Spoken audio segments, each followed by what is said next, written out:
নমস্কার এভরিওয়ান, সবাইকে ওয়েলকাম করছি নতুন একটি রেসিপি দেখার জন্য। আশা করি আপনারা সবাই ভালো আছেন এবং সুস্থ আছেন। আজকে আমি খুব সহজ পদ্ধতিতে একটা ফুল পিঠা রেসিপি নিয়ে আসলাম। কোনো রকম ঝামেলা ছাড়া সহজ উপায়ে তৈরি করা যাবে। এবার আসি মূল রেসিপিতে। এখানে আমি 200 গ্রাম চাল নিলাম, আর এটা আতপ চাল। এই আতপ চালটা দিয়ে পিঠাগুলো আমি তৈরি করে নেব। আপনারা কিন্তু যে কোনো চাল ব্যবহার করতে পারেন। আর আতপ চালটা আমি ব্লেন্ডারে ভালোভাবে গুঁড়ো করে নেব। তবে আপনারা চাইলে যে কোনো চাল কিন্তু ভিজিয়ে এরপরে গুঁড়ো করে নিতে পারেন। আর আমি কিন্তু এই শুকনো চালটায় সরাসরি গুঁড়ো করার পরেই পিঠাগুলো তৈরি করে নেব। অনেক সময় দেখা যায় কি হাতের কাছে চালের গুঁড়ো থাকে না, অথবা চাল ভিজানোরও একটা সময়ের দরকার আছে, সেটাও কিন্তু নেই। আপনারা চাইলে যে কোনো চাল কিন্তু ব্লেন্ডারে ভালোভাবে গুঁড়ো করে নিতে পারেন, আর গুঁড়ো করার পরে খুব সহজেই পিঠাগুলো তৈরি করে নিতে পারেন। আর আমি কিন্তু গুঁড়ো করে নিলাম।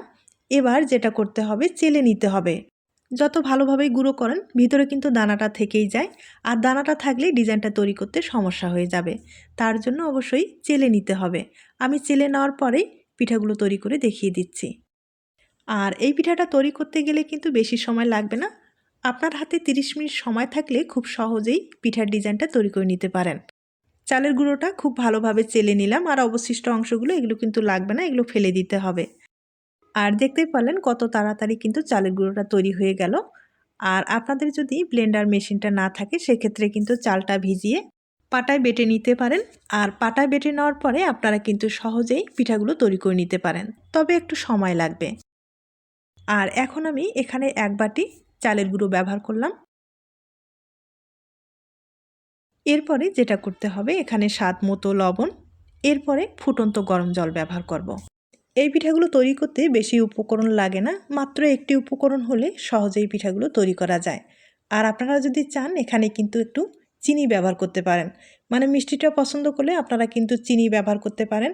অথবা পিঠাটা ভেজে নেওয়ার পরে আপনারা কিন্তু শিরা ব্যবহার করতে পারেন, গুড়ের শিরা, চিনির শিরা, অথবা চিনি ছড়িয়ে দিয়েও খেতে পারেন। মানে আপনাদের যেভাবে পছন্দ হয় সেভাবে কিন্তু মিষ্টিটা ব্যবহার করতে পারেন। আর আমি এখানে ফুটন্ত গরম জলটাই ব্যবহার করলাম। আর এটা যেহেতু শুকনো চালের গুঁড়ো, অবশ্যই কিন্তু ফুটন্ত গরম জলটা ব্যবহার করতে হবে, নাহলে আঠালো হবে না, আর আঠালো না হলে ডিজাইনটা তৈরি করতে সমস্যা হয়ে যাবে। অবশ্যই ফুটন্ত গরম জলটা ব্যবহার করতে হবে। আর আমি জলের পরিমাণটা কিন্তু একবারে দিলাম না, অল্প অল্প করে জলটা দিয়ে আমি ডোটা তৈরি করে নেব। আর এগুলো যেহেতু শুকনো চালের গুঁড়ো, আমার মনে হয় এই ডোটাকে একটু রেস্টে রাখলে ভালো হবে। তাই সামান্য পরিমাণে আবারও একটু জল দিয়ে দিব, আর 5 মিনিটের মতো একটা প্লেট দিয়ে ঢেকে রেখে দিব। তাহলে কিন্তু ডোটা খুব ভালোভাবে সেট হয়ে যাবে, আর পিঠার ডিজাইনটা তৈরি করতেও অনেক সুবিধা হবে। তবে এভাবেও ডোটা ভালোভাবে তৈরি করা যায়, তবে একটু সময় নিয়ে কিন্তু ভালোভাবে মথে নিতে হবে।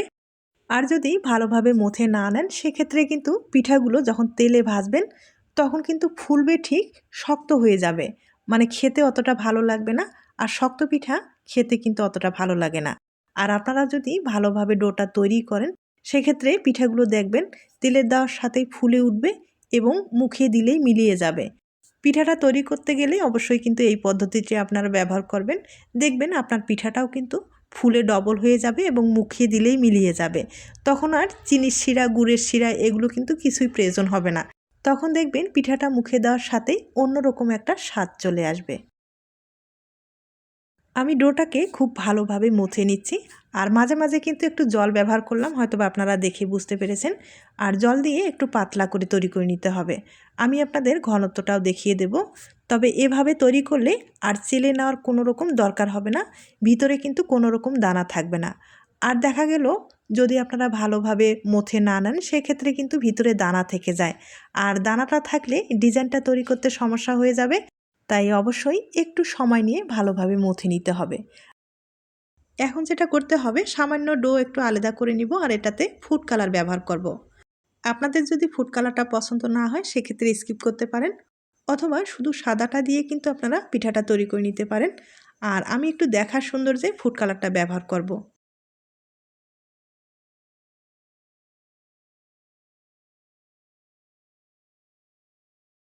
ডোগুলো আমি রেডি করে নিলাম, আর এখন এই ডোগুলো প্লাস্টিকের ব্যাগে ভরিয়ে নেব। আপনারা চাইলে কিন্তু সিরিঞ্জের সাহায্যেও এই পিঠাগুলো সহজেই তৈরি করে নিতে পারেন। আর যাদের সিরিঞ্জ নাই তারা কিন্তু নর্মাল কোনো প্লাস্টিকের ব্যাগে ঢুকিয়ে খুব সহজেই আপনারা পিঠাগুলো তৈরি করে নিতে পারেন।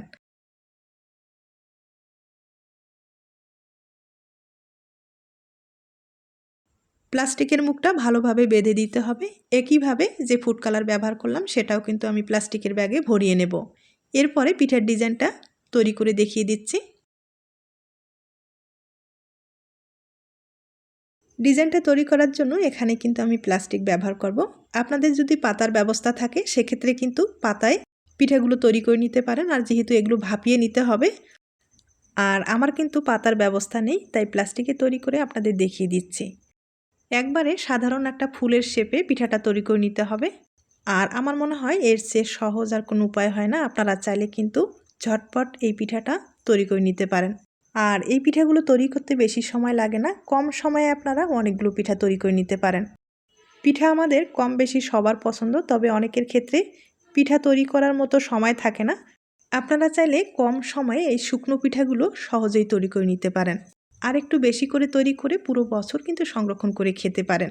আর ভেজে নেওয়ার পরে আপনারা শুধুও খেতে পারেন, অথবা শিরাটা পছন্দ করলে শিরার সাথেও খেতে পারেন।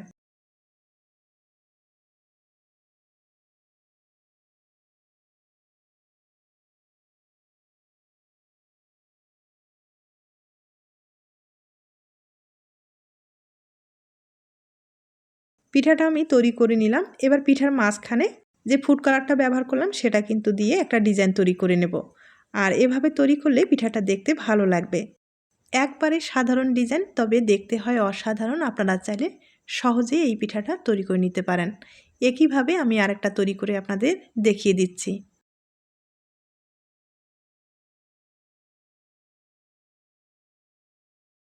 এই পিঠাগুলো আপনারা চাইলে একটু ছোট অথবা বড় করে তৈরি করে নিতে পারেন। আর আমি মাঝারি সাইজ করে তৈরি করে নিচ্ছি। বড় করে তৈরি করলে কিন্তু দেখতে অতটা ভালো লাগবে না, একটু ছোট করে তৈরি করলে দেখতে ভালোই লাগবে। আর আমি মাঝখানে হলুদ কালারটা ব্যবহার করলাম। আপনারা যদি কালার পছন্দ করেন সেক্ষেত্রে আপনাদের পছন্দ মতো কালারটা ব্যবহার করতে পারেন। আর আমি আবারও বলছি, এই পিঠাগুলো তৈরি করতে বেশি সময় লাগে না, কম সময়ে আপনারা ঝটপট অনেকগুলো পিঠা তৈরি করে নিতে পারবেন।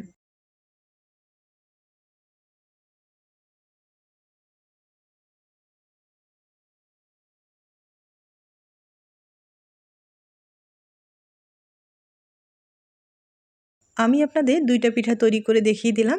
আর একইভাবে অনেক কয়েকটা তৈরি করা হয়ে গেছে। এবার পিঠাগুলোকে ভাপিয়ে নিতে হবে। পাত্রে আগে থেকে জল বসিয়েছি, জলটা ভালোভাবে বলক আসতে হবে। এরপর পিঠা দিয়ে দিতে হবে। তবে পিঠাগুলো ভাপিয়ে নিতে বেশি সময় লাগবে না, 30 সেকেন্ডের মতো ভাপিয়ে নিলেই হয়ে যাবে।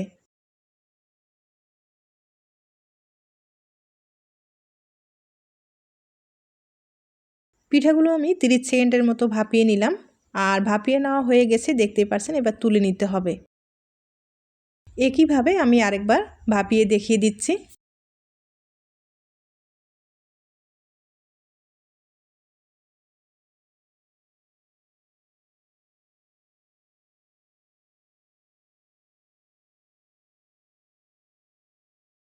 আমি আপনাদের 2বার ভাপিয়ে দেখিয়ে দিলাম। আর এখনও কিন্তু অনেকগুলো পিঠা ভাপিয়ে নেওয়ার বাকি রয়ে গেছে। এখন যে কয়েকটা হয়েছে এই কয়েকটাই আপনাদের দেখিয়ে দিচ্ছি। আর প্লাস্টিক থেকে তুলতে কিন্তু সমস্যা হয় না, খুব ইজিভাবে কিন্তু উঠে আসে। তবে হালকা করে তেল লাগাতে হবে। আপনারা যদি পাতা ব্যবহার করেন সেক্ষেত্রেও কিন্তু সামান্য পরিমাণে তেল ব্যবহার করতে হবে, অথবা প্লাস্টিক ব্যবহার করলেও তেল লাগাতে হবে। আর এগুলো এখন রোদ্রে শুকাতে হবে। তবে আপনাদের যদি রোদ্রের ব্যবস্থা না থাকে সেক্ষেত্রে চিন্তার কোনো কারণ নেই, হালকা আলো বাতাসের মধ্যে রাখলেও পিঠাগুলো শুকিয়ে যাবে, অথবা ফ্যানের নিচেও আপনারা শুকাতে পারেন। আর যদি রোদ্রের ব্যবস্থা থাকে তাহলে কিন্তু খুব ভালো। আর রোদ্রে শুকাতে এগুলো কিন্তু সময় লাগবে না, 1 থেকে 2 ঘন্টার মতো হলেই শুকিয়ে যাবে। আর এই পিঠাগুলো কিন্তু অনেক হালকা। আমি এই পিঠাগুলো রোদ্রে শুকিয়ে নিলাম, শুকানোর পরে আপনাদের দেখিয়ে দিচ্ছি। আর দেখতেই পাচ্ছেন পিঠাগুলো কিন্তু ভালোভাবে শুকিয়ে গেছে, দেখতেও ভীষণ সুন্দর হয়েছে। এভাবে আপনারা দীর্ঘদিন পর্যন্ত সংরক্ষণ করতে পারবেন। আর যখন খেতে ইচ্ছে করবে তখন শুধু তেলে ভেজে আপনারা খেতে পারেন। আর শিরা পছন্দ করলে যে কোনো শিরা, মানে আপনাদের পছন্দ মতো শিরাটা ব্যবহার করতে পারেন, অথবা শুধু খেতে পারেন।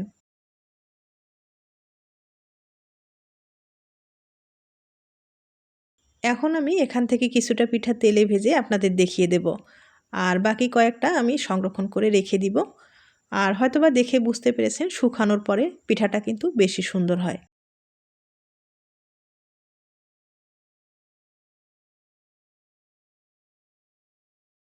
এবার চলুন আপনাদের আবারও আমি চুলায় নিয়ে যাচ্ছি, কয়েকটা পিঠা আপনাদের ভেজে দেখিয়ে দিব। আর এই পিঠাগুলো এতটাই হালকা, তবে হালকা আছে ভেজে নিতে হবে, বেশি আছে ভাজতে গেলে পিঠার কালারটা কিন্তু পুরোপুরি নষ্ট হয়ে যাবে। লালচে হয়ে গেলে পিঠাটা অতটা খেতে ভালো লাগবে না। আর হয়তোবা দেখে বুঝতে পেরেছেন পিঠাটা ভেজে নেওয়ার পরে দেখতে কিন্তু ভীষণ সুন্দর হয়। একইভাবে আমি কয়েকটা পিঠা আপনাদের ভেজে দেখিয়ে দিচ্ছি। পিঠাগুলো তেলে দেওয়ার সাথেই ফুলে কিন্তু ডবল হয়ে যায়, হয়তোবা আপনারা দেখে বুঝতে পেরেছেন। আর আবারও বলছি এই পিঠাগুলো কিন্তু অনেক হালকা, তাই শুকাতেও সমস্যা হবে না। খুব কম সময়ে আপনারা পিঠাগুলো শুকিয়ে নিতে পারেন। আর আবারও বলছি আপনাদের রোদ্রের ব্যবস্থা না থাকলে কোনো সমস্যা নেই, ফ্যানের নিচে রেখে শুকাতে পারেন, অথবা হালকা আলো বাতাসের মধ্যে রাখলেও খুব সহজে শুকিয়ে যাবে। একবারে সহজ উপায়ে পিঠা রেসিপিটি তুলে ধরার চেষ্টা করলাম। আপনাদের যদি ভালো লেগে থাকে বা কোনো উপকারে আসতে পারে তাহলে কিন্তু একটা লাইক দিতে পারেন। আমি আপনাদের কয়েকটা পিঠা তেলে ভেজে দেখিয়ে দিলাম, আর একইভাবে কয়েকটা ভাজানো হয়ে গেছে। এবার আপনাদের পরিবেশন করে দেখিয়ে দিচ্ছি। আর এখন শিরা তৈরি করে নিতে হবে, তবে আমি শিরাটা আগে থেকেই তৈরি করে রেখেছি। আর পিঠা বলে কথা, একটু গুড়ের শিরা হলে খেতে কিন্তু বেশি ভালো লাগবে। আপনারা চাইলে চিনির শিরা ব্যবহার করতে পারেন। আর যদি একটু উপরে নারকেল কোরানো দেওয়া হয় না, খেতে আরও ভালো লাগবে। হাতের কাছে থাকলে দিয়ে দিবেন, আর না থাকলে দেওয়ার দরকার নেই। শুধু শিরাটা ব্যবহার করলেই খেতে কিন্তু ভালো লাগবে। এখন আপনাদের একটা ভেঙে দেখিয়ে দিচ্ছি। আর এগুলো না এতটাই হালকা, এতটাই নরম, এগুলো মুখে দিলেই মিলিয়ে যাবে। তাই রেসিপিটি ভালো লাগলে অবশ্যই বাড়িতে ট্রাই করে দেখতে পারেন।